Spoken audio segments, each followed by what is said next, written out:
মহানবী মুহাম্মদুর রাসূলুল্লাহ সাল্লাল্লাহু আলাইহি ওয়াসাল্লামের আদর্শ সমাজ গড়ে উঠবে। সেই সমাজের মধ্যে ইফতিজিং থাকবে না, সেই সমাজের মধ্যে নারী দর্শন থাকবে না, সেই সমাজের মধ্যে দুর্নীতিবাজ থাকবে না, সেই সমাজের মধ্যে চুরি ডাকাতি হত্যাযজ্ঞ থাকবে না। যখনই আমি সামাজিক জীবনে রাসূলের আদর্শকে গ্রহণ করব, সেই সামাজিক জীবন সুন্দর সুচারুরূপে হবে।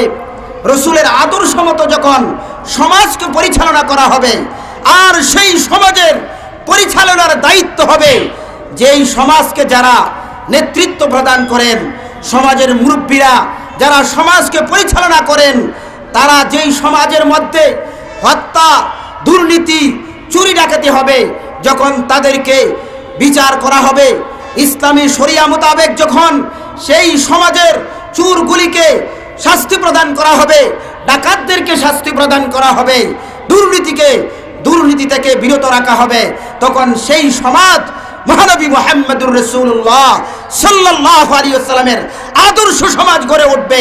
সেই সমাজের মধ্যে ইফতিজিং থাকবে না, সেই সমাজের মধ্যে নারী দর্শন থাকবে না, সেই সমাজের মধ্যে দুর্নীতিবাজ থাকবে না, সেই সমাজের মধ্যে চুরি ডাকাতি হত্যাযজ্ঞ থাকবে না। সেই সমাজ যখন রাসূলের আদর্শময় সমাজ গড়ে উঠবে, শুধু শান্তি আর শান্তি বয়ে আসবে। রাষ্ট্রকে যখন রাসূলের আদর্শ মতোই রাষ্ট্রকে পরিচালনা করা হবে, সেই রাষ্ট্রের মধ্যে হত্যাযজ্ঞ থাকবে না, দুর্নীতি থাকবে না, মারামারি দাঙ্গা হাঙ্গামা থাকবে না, শুধু শান্তি আর শান্তি বয়ে আসবে।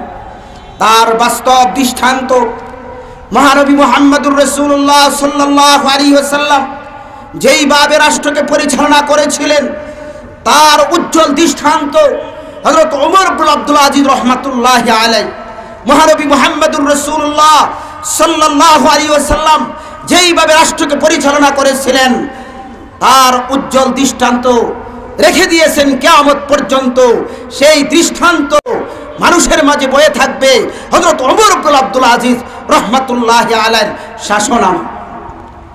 হযরত ওমর ইবনে আব্দুল আজিজ রাহমাতুল্লাহি আলাইহির শাসনামলে বাঘ ছাগলের উপর আক্রমণ করি। কেন বাঘ ছাগলের উপর আক্রমণ করেনি? বাঘ একটা হিংস্র প্রাণী, শক্তিশালী প্রাণী, ছাগল একটা দুর্বল প্রাণী।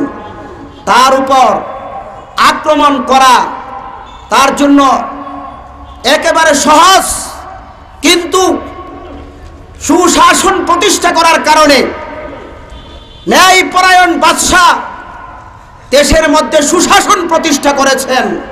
আল্লাহ রাসূল সাল্লাল্লাহু আলাইহি ওয়াসাল্লাম যেইভাবে সুশাসন প্রতিষ্ঠা করেছিলেন, ওমর ইবনে আব্দুল আজিজ রাহমাতুল্লাহি আলাইহি সুশাসন প্রতিষ্ঠা করার কারণে, ন্যায় বিচার প্রতিষ্ঠা করার কারণে তার প্রভাব সেই বাঘের উপর, বাঘের অন্তরে অনুভূতি জাগ্রত হয়েছে, আমি যদিও শক্তিশালী প্রাণী হয়ে থাকি, ছাগলের উপর আক্রমণ করা আমার জন্য সহজবোধ্য, কিন্তু আল্লাহ তাআলা তার অন্তরের মধ্যে এমন একটা অনুভূতি জাগ্রত করে দিয়েছে, আমি যদি সেই নিরীহ ছাগলের উপর আক্রমণ করি সেটা আমার জন্য অন্যায় হবে। সেই বাঘ ছাগলের উপর আক্রমণ করি, তার একটি মাত্র কারণ, ন্যায়পরায়ণ বাদশাহ ওমর ইবনে আব্দুল আজিজ রাহমাতুল্লাহি আলাইহি। বাদশাহ যদি ন্যায়পরায়ণ হয়ে থাকে, তার প্রভাব প্রজাদের উপর পড়ে, তার প্রভাব সমস্ত সৃষ্টির উপর পড়ে।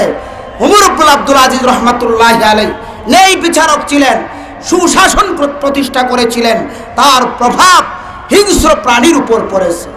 এখন যদি রাষ্ট্রকে মহানবী মুহাম্মদুর রাসূলুল্লাহ সাল্লাল্লাহু আলাইহি ওয়াসাল্লাম যেইভাবে রাষ্ট্রকে পরিচালনা করেছেন, সেইভাবে যদি রাষ্ট্রকে পরিচালনা করা যায়, রাসূলের আদর্শময় রাষ্ট্রকে যদি গঠন করা যায়, তাহলে সে দেশে হত্যাযজ্ঞ থাকবে না, খুন খারাপি থাকবে না, ইফতিজিং থাকবে না, নারী দর্শন থাকবে না, কোনো কিছুই থাকবে না।